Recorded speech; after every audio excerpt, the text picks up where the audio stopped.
가정이 무너질 때 가장 먼저 사라지는 것은 믿음의 말입니다. 상처와 오해가 깊어질수록 우리는 서로를 향해 원망하거나 침묵하게 됩니다. 그러나 하나님은 그 어떤 상황 속에서도 여전히 일하고 계십니다. 우리의 말이 믿음의 고백으로 바뀔 때 가정의 분위기는 달라지고 하나님의 역사가 시작됩니다. 회복은 대단한 행동에서 시작되지 않습니다. 하나님을 신뢰하는 한마디의 고백에서 시작됩니다. 오늘은 그 한마디의 믿음이 어떻게 가정을 다시 세우는지를 함께 나누겠습니다. 첫째, 하나님은 지금도 우리 가정에 일하고 계신다고 선포하세요. 믿음의 사람은 현실이 아니라 하나님의 손길을 봅니다. 눈앞의 상황이 어렵고 마음이 무너져도 하나님이 여전히 일하고 계심을 믿는 것이 신앙의 시작입니다. 성경은 하나님이 졸지도 주무시지도 않으시며 끊임없이 일하신다고 말씀합니다. 우리의 가정이 혼란스러워 보여도 하나님은 그 안에서 관계를 다듬고 마음을 만지시며 하나님의 뜻을 이루고 계십니다. 그래서 성령은 우리로 하여금 두려움 대신 믿음의 말을 하게 하십니다. 하나님은 지금도 일하고 계십니다. 이 고백은 단순한 말이 아니라 영적인 선언입니다. 하나님은 아무 일도 일어나지 않는 것처럼 보일 때에도 일하고 계십니다. 요셉이 억울한 감옥 생활을 할 때도 하나님은 그의 인생을 준비하고 계셨습니다. 사람들은 요셉을 잊었지만 하나님은 단 한순간도 잊지 않으셨습니다. 그가 감옥에 있을 때조차 하나님은 그의 인격을 다듬고 이스라엘을 구할 계획을 세우셨습니다. 우리 가정도 그렇습니다. 갈등과 침묵 속에서도 하나님은 눈에 보이지 않게 관계를 회복시키고 마음의 단단한 벽을 조금씩 허물고 계십니다.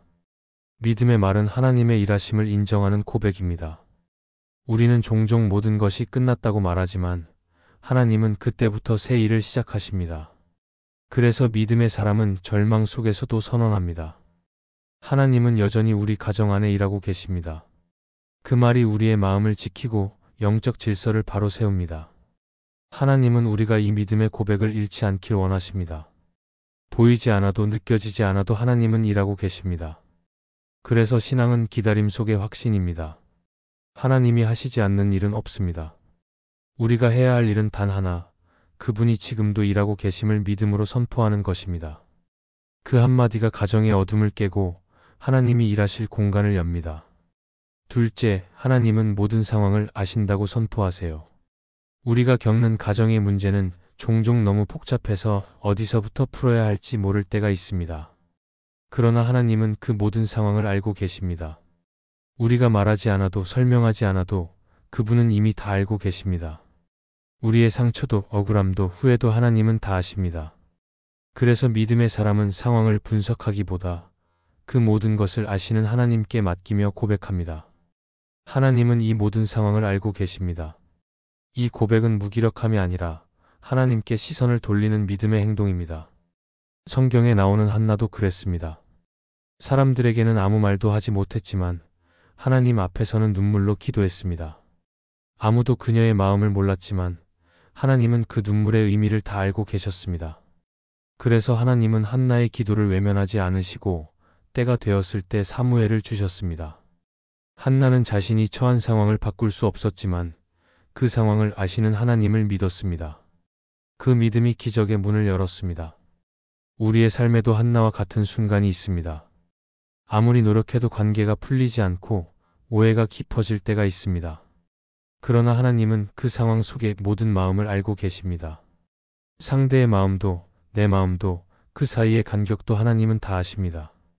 그래서 우리가 할 일은 억지로 바꾸려는 것이 아니라 하나님께 맡기고 믿음으로 고백하는 것입니다. 하나님은 이 상황을 알고 계십니다.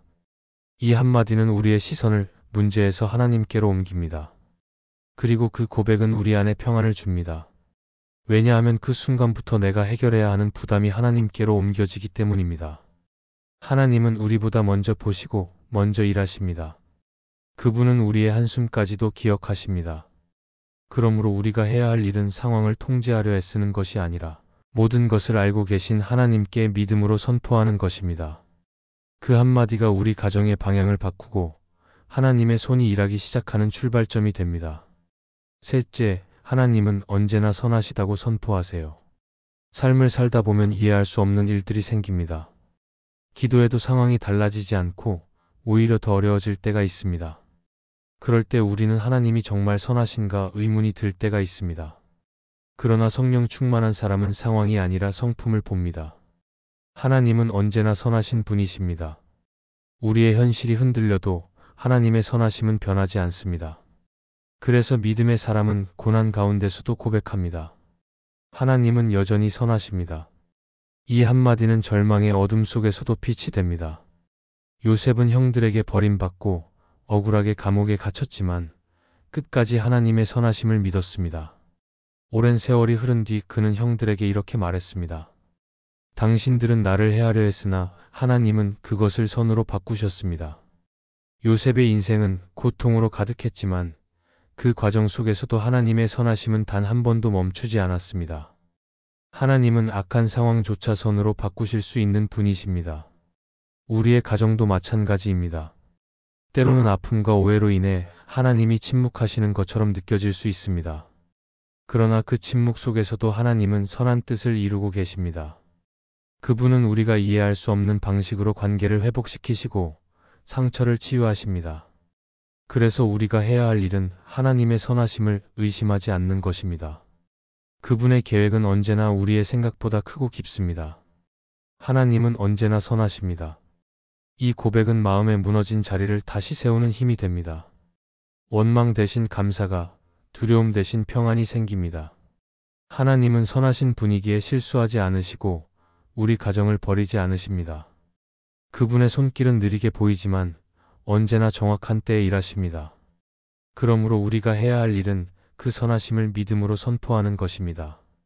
그 한마디가 절망의 벽을 무너뜨리고 하나님의 회복이 시작되는 문이 됩니다.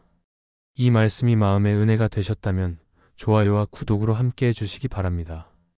또한 댓글에 아멘이라고 남겨주시면 이 말씀이 더 많은 사람들에게 전해질 것입니다. 여러분의 삶에 하나님의 평안과 축복이 늘 가득하시기를 바랍니다. 감사합니다.